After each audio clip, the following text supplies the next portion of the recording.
Hello, everyone. It's Jeannie. How are you?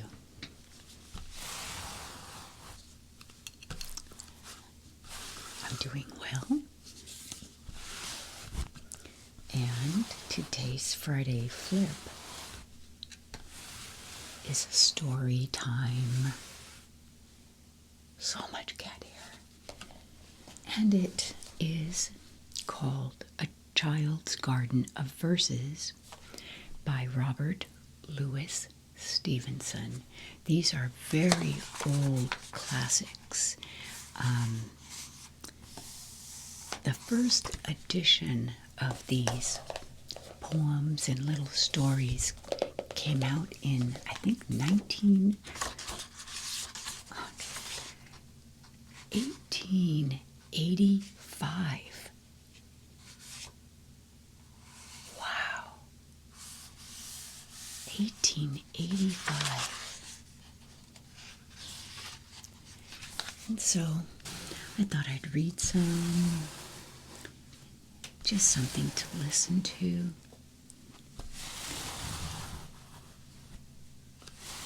I know I should close my door so the cats don't come in here and lay all over my table, but they love it.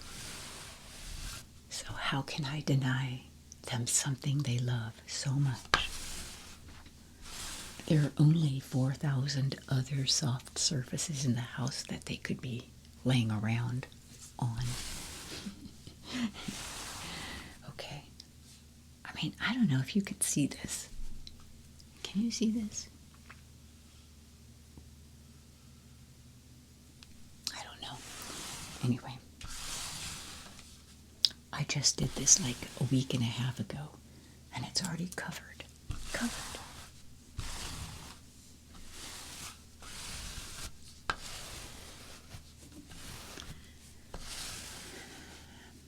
Reading was a huge part of my childhood growing up. My mom was a kindergarten teacher, and she got her master's in library science, which I should find out more about that. I'm going to be seeing her in a couple days, and I'm going to ask her about it and see if she remembers what it entailed. I don't know if she will or not. Anyway, we always got something read to us at bedtime, and my parents really valued books. We had books and bookshelves that lined our hallways, and we didn't have a big house. We had a small house. I thought it was big. I thought it was a really big house. It wasn't. It was just over 1,000 square feet for the 5 of us, my 2 brothers and my mom and dad. And we had a big bookcase in the living room. Our hallway had bookcases in it along one wall, so it made the hallway a little narrower. My mom and dad had a bookcase in their room, and my brother and I each had a bookcase in our room. And we used to go out, I remember, to this place called the Recycle Bookstore, and it was in downtown San Jose, just like a street or two away from San Jose State University. And that's where my mom went to university, although it was college back then in the late 50s, San Jose State College. Anyway, she and my dad used to take us to this place called the Recycle Bookstore, and it was all used books. And it had 1 or 2 levels to it. It had an upstairs, and then it had a basement. And we used to love going in there. The smell of the books, and it was very cramped. There were, maybe two-person width, between the bookshelves. And I would head down to the Nancy Drew area because I love Nancy Drew and Hardy Boy books. And I always picked one of those out. I think we could pick out like 3 books. And what a great way to get a book used. So much cheaper. And I would pick out those. I would pick out, what else? There was another series of books I really liked. I can't remember. Most of those classic series when I was a kid, I read. I read The Hobbit. I think I was in 4th grade when I read The Hobbit. And then the trilogy, the Lord of the Rings trilogy after that. Watership Down. I mean, we just always had a book. Bedtime for us was 8 o'clock. And we got a story. And then we had quiet time. And at 8:30 it was lights off. And that was our routine. And we pretty much had to stick to it unless there was something, some extenuating circumstances. So we got a story read to us. And then we had quiet time. And quiet time meant we could pick out a book and look at the book. We could color if we wanted to in a coloring book with crayons, but we really didn't do that. Having a book is what we loved. So I would be reading a book, and then it's 8:30, lights out, time for lights out. And then at that point, my mom and dad would put on a record in the living room. And typically it was Giselle Mackenzie's lullaby record, lullaby and children's lullaby songs. Or it was Michael Parks' album from Then Came Bronson. What was it? Maybe it was Oklahoma Hills, I can't remember the names of them. But anyway, it would be one of those. Sometimes my father would come into our room and he would sit on the edge of the bed and he would sing. And he'd maybe sing along with the record that was playing, or he would just sing. And he smoked. He smoked Camel non-filters. This is the 60s. And I loved it. My room would be dark, and my dad would be sitting there at the end of my bed, and he would take his cigarette, take a hit off of it and light it up, and he would draw as he either sang or whatever. And it was just, it's the most wonderful memories I have.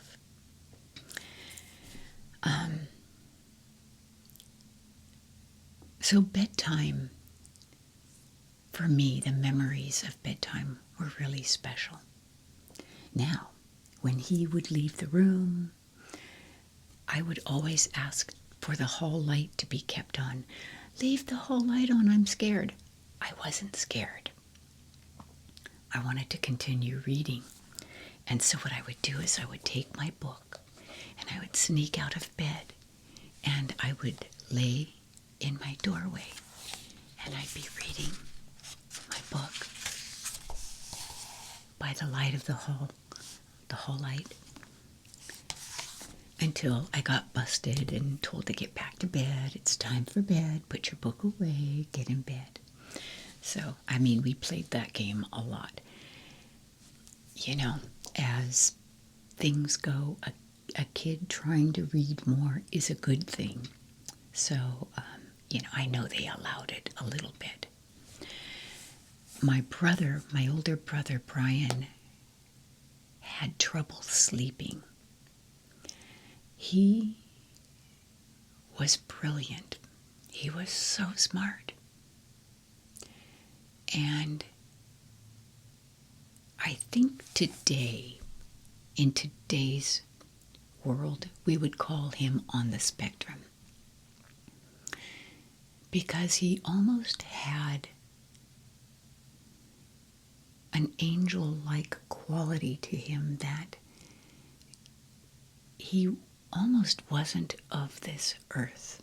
He was a dreamer, and he would lay in bed at night drawing with his finger like this. And he knew what he was drawing, and he was so talented with pen and paper as well. And he was so sweet and kind and generous, but he was like unable to perform things like tie his shoes or wash his hands or face or brush his teeth. He had to be reminded constantly. But he loved to read. He was a voracious reader as well. And he and I grew to be so close after the years of us bickering and fighting. Not fighting, but I instigated 99% of it. Anyway, he read books like the calculus. He was maybe in 7th grade and he taught himself calculus from a book. I still have that book. And I remember thinking, oh, I can read this book and be as smart as my brother Brian. No. He could just hold a book up and absorb it. So I was a good student, but I had to work at it like a normal kid. He just, higher learning for him was natural. Anyway, I'm talking about my childhood. Blah, blah, blah. And I think how it influenced me as an adult, as a mother, as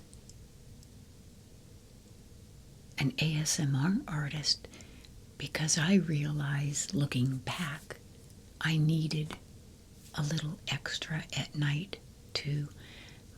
My brother didn't need it the same. He needed something different. He was in a different mental world, in a world of like brilliant thinking. I was in a world of, I liked the sounds of the pages when they turned. I was in a world of liking the sound of a voice reading to me quietly and comfortingly, and and that's what I think my grandson, when he said Baba Nini, I was tuning into that memory as I would put him to bed at night when he would stay with us, kind of replaying my childhood fond memories, trying to convey that to either my grandchildren or my kids. That softness, that safety, that comfort, and I just wanted to get them to sleep. It's like, would you just go to sleep?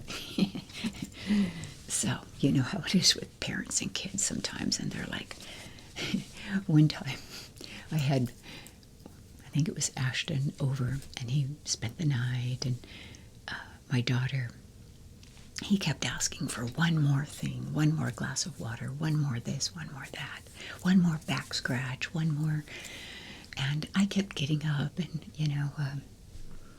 giving it to him. And my daughter said, she goes, Mom, you used to threaten to break our legs if we asked for one more thing. And it's, I would, but in a loving way. Nobody needs to call 911 and report me. It was a loving mother thing. I'm going to break your legs if you ask me one more thing. So, okay, enough blah, blah, blah. If that doesn't bore you to sleep. We will probably have lawnmowers starting soon. because I'm the lawnmower attractor. Now, with this book, I actually have this book from my childhood. This one is not from my childhood. This is newer. So I'm going to go ahead. There aren't really pictures. There are a few sketches. But I'll go ahead and do a split screen because I'm just getting so techie, and turn on the overhead so we can record this and you can follow along if you want, or see the little sketch if you want. I am hoping the sound is good in this. I am trying something new. Yeah, here are my mics. I am not wearing the sunk-in mic here. I'm just going to try it without it and see. Maria from Gentle Whispering, when I was checking out her studio, my thing is always sound. What are you using? You know, and she showed me this, and so I got that, and I got the recorder, the same recorder that she uses, but we have different voices, so hers is going to sound different no matter what. So, and if you are an ASMR artist, would you comment on the kind of sound mic system you use? I've done the shotgun. I've done the Yeti. I've done, what else? Something else. I can't remember what. But I think I'm liking this setup that I have now, and I'll link it for you who are interested. Okay, I'll link from Amazon where I got them. These are NT5s, and I've got the recorder and even the stands they're on, because I didn't realize how important that was too. So anyway, let me know what you use if you are in not only this industry, but particularly ASMR, because it's different. Okay, so let's turn this on. Hold on. Okay, here we go. It's a pretty cover. Very Victorian looking, you know. I hope that shows. Sometimes when I use the green screen, anything dark disappears. So here's another view.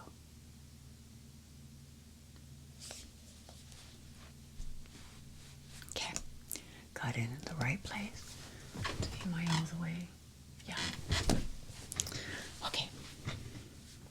I'm just going to pick through and pick some that just jump out at me. I have not gone through this prior to this video. I just grabbed this book and sat down.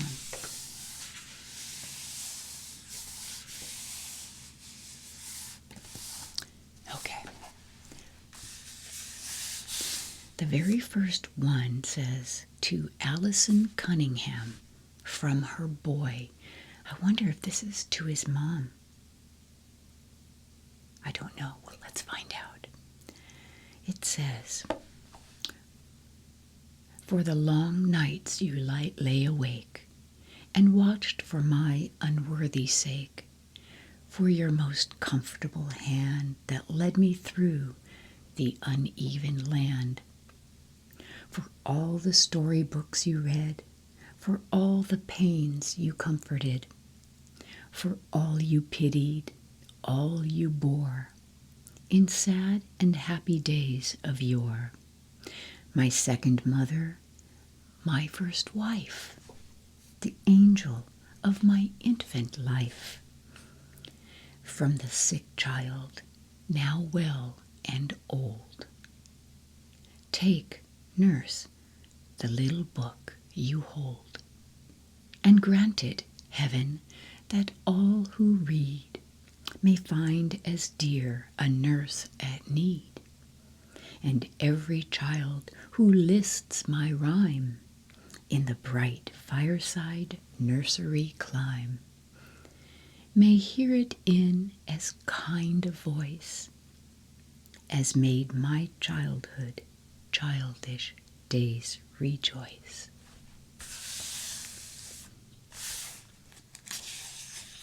Okay, let's just go through. He was quite prolific.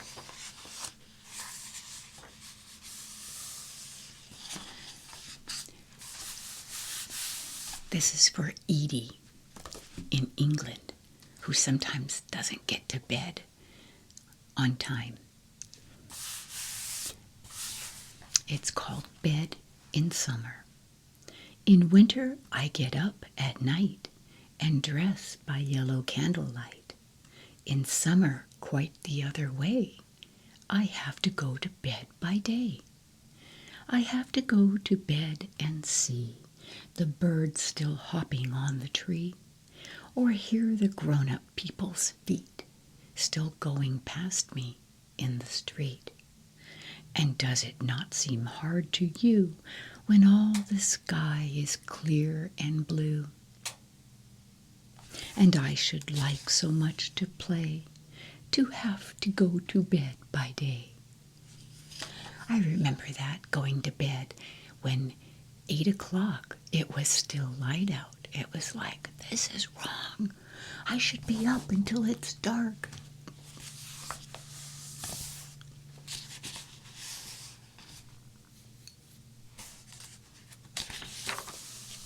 Okay.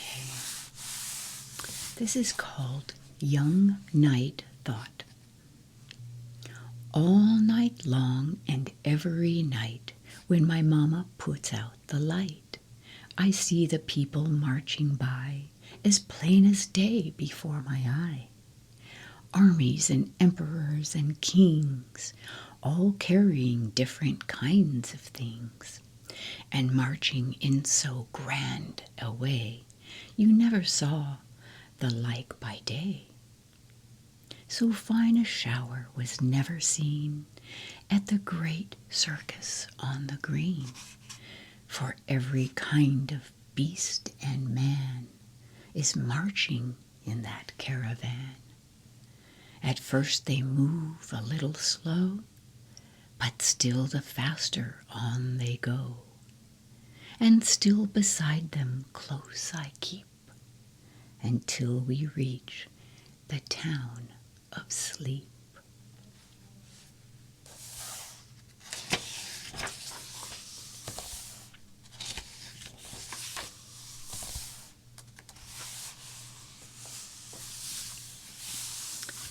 Oh, I like this one. It's called Foreign Lands.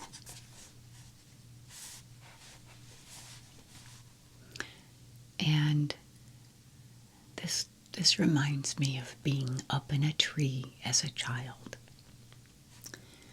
Up into the cherry tree, who should climb but little me? I held the trunk with both my hands and looked abroad on foreign lands. I saw the next door garden lie, adorned with flowers before my eye, and many pleasant places more that I had never seen before. I saw the dimpling river pass and be the sky's blue looking glass. The dusty roads go up and down, with people tramping into town.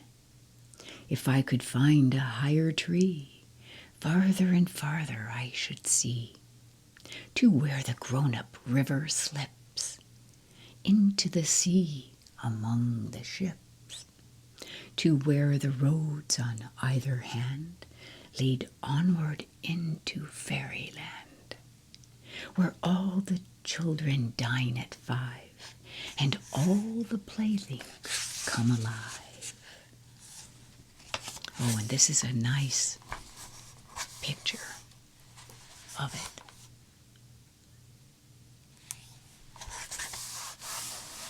My brother and I used to go to this one area where it used to be an orchard, and it's since been raised to make homes, lots of little houses. And we would climb these almond trees, or as my dad would say, almond. And we would climb these trees, and we would pick the almonds and try to get that outer husk off, and then try to break them open and eat that soft, slightly raw almond inside. And we would be up in this tree, my brother and me. Sounds like a poem. And we would just find the crook of a branch, and we'd sit there 10, 15, 20 minutes, maybe an hour, just hanging out in the tree. We would talk or not talk, hit off the various ants that would crawl on us, or bees that would kind of swarm around us. And we would just sit there in that almond tree. That is a very, very fond memory for me.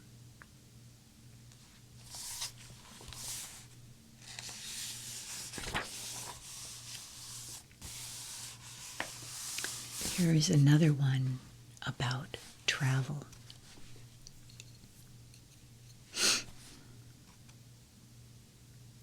I should like to rise and go where the golden apples grow, where below another sky parrot islands anchored lie, and watched by cockatoos and goats, lonely Crusoes building boats, where in sunshine reaching out, eastern cities miles about are with mosque and minaret among sandy gardens set, and the rich good foods from near and far hang for sale in the bazaar, where the great wall round China goes, and on one side the desert blows, and with bell and voice and drum cities on the other hum,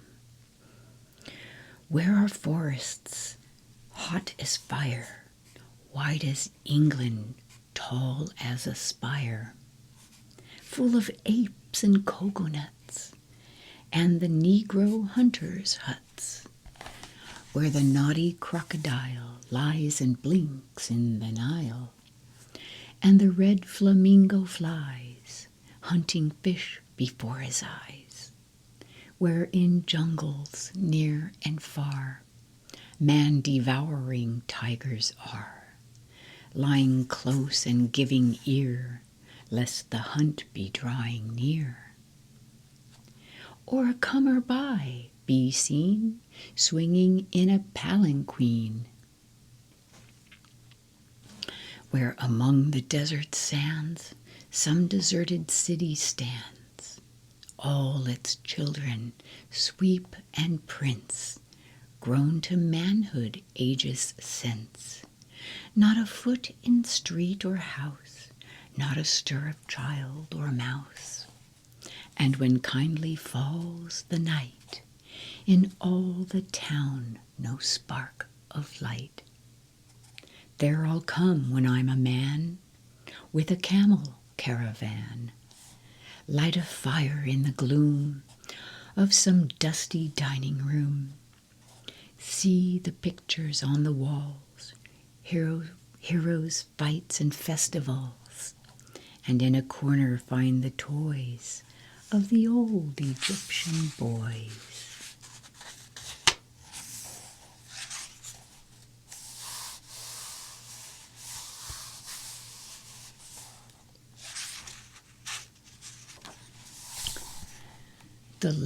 The land of counterpane. When I was sick and lay abed, I had 2 pillows at my head, and all my toys beside me lay to keep me happy all the day. And sometimes for an hour or so, I watched my leaden soldiers go, with different uniforms and drills, among the bedclothes through the hills, and sometimes sent my ships in fleets, all up and down among the sheets, or brought my trees and houses out, and planted cities all about. I was the giant great and still, that sits upon the pillow hill, and sees before him dale and plain, the pleasant land of counterpane.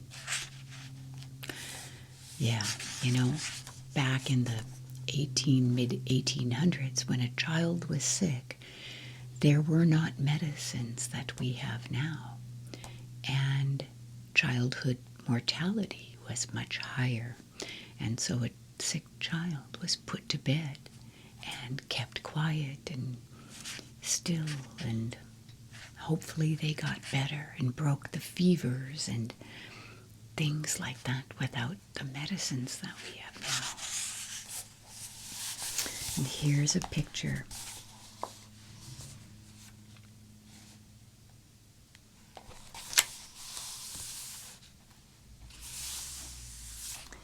The land of Nod. From breakfast on through all the day, at home among friends I stay, but every night I go abroad, afar into the land of Nod. All by myself I have to go, with none to tell me what to do. All alone beside the streams, and up the mountain sides of dreams. The strangest things are there for me, both things to eat and things to see, and many frightening sights abroad, till morning in the land of Nod. Try as I like to find the way, I never get back by day, nor can remember plain and clear the curious music that I hear.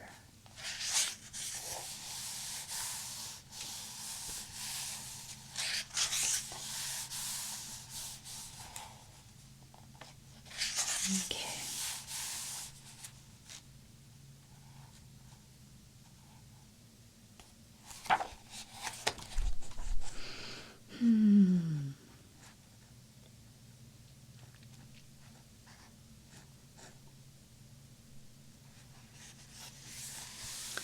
Okay, I'll read one more.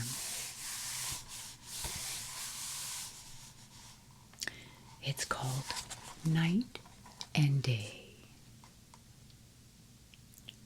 When the golden day is done, through the closing portal, child and garden, flower and sun, vanish all things mortal.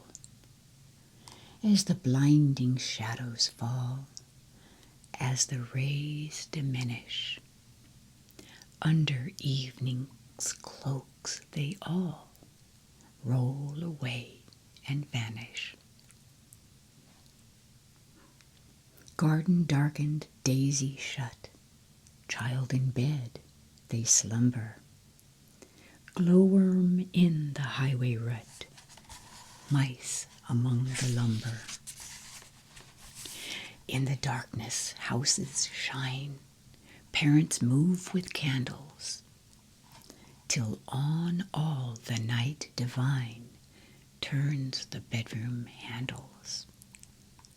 Till at last the day begins, in the east a breaking, in the hedges and the winds, sleeping birds awaking. In the darkness shapes of things, houses, trees, and hedges, clearer grow, and sparrows' wings beat on window ledges. These shall wake the yawning maid, she the door shall open. finding dew on garden glade, and the morning broken.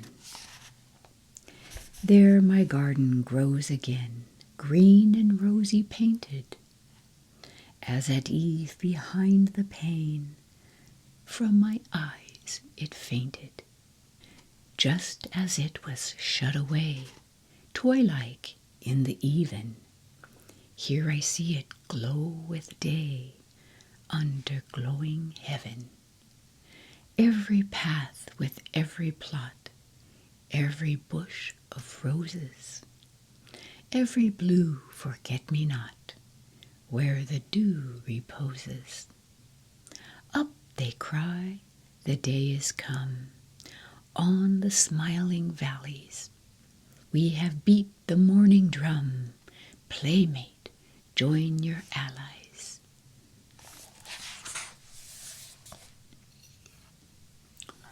What I love about the way he wrote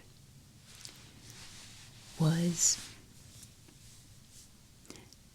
the magical way he sent us into dreamland, put us to bed with wonderful thoughts and imagery and imagination,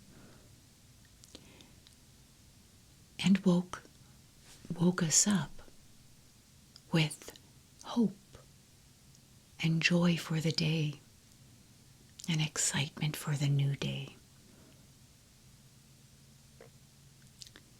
with a sense of positivity and adventure. I remember as a child when my bed used to be against the wall that had the window, the window that was on our porch. I looked out on from my bedroom and snuck out of as a teenager.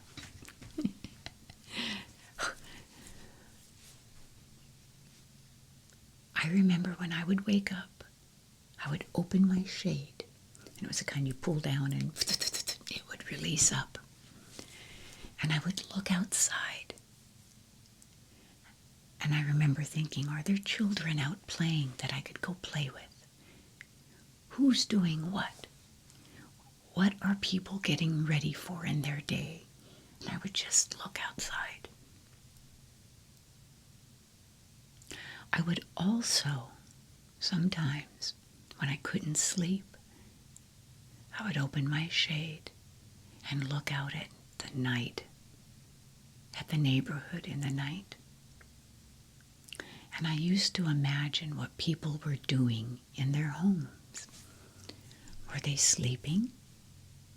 Were they straightening up their house? Were they sitting by a lamp and reading? And I would just look all around the neighborhood. And I wondered, is anybody outside? Is anybody walking in the dark? And if so, where are they going? Who are they? And I used to imagine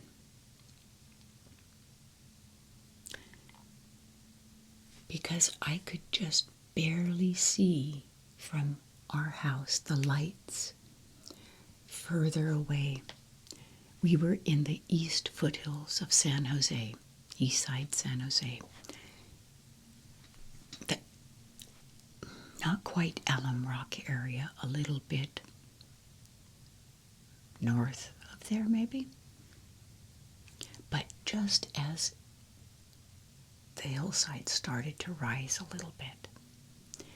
And so I used to see a little bit of the light reflection from downtown San Jose, just a little bit.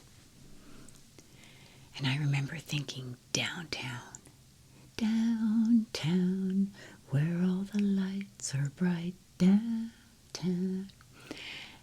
And I would think that there was this whole world of excitement and partying going on. Now remember, this is in the 60s. the mid to later 60s. And I would be imagining if I were there, what I would be wearing, the music that would be playing, and I would just sit there looking out my window and imagining things near and far.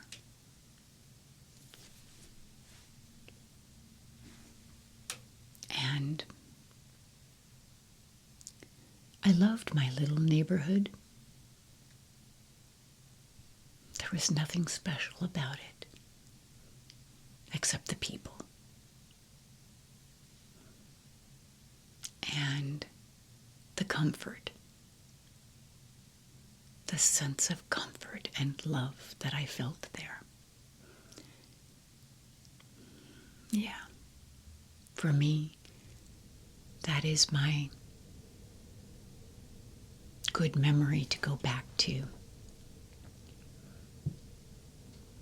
I loved walking home from school, coming down my street, walking up to my house. It was always my safe place, where I was loved, where there was joy most of the time. A couple times I remember some arguments with my parents. That's life, right? But I was fortunate in that it was rare that my parents ever fought. It was very rare.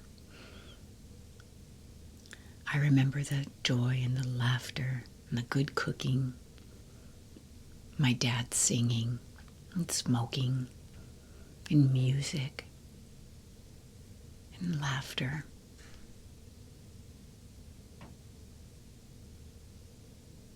That is what makes me so wealthy, is having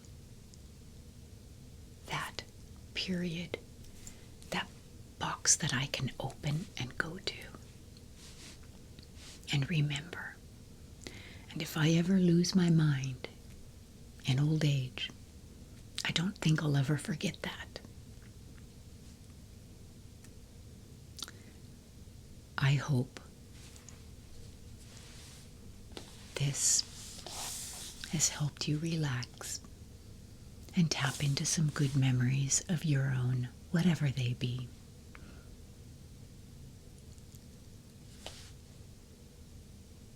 I'm going to sign off now.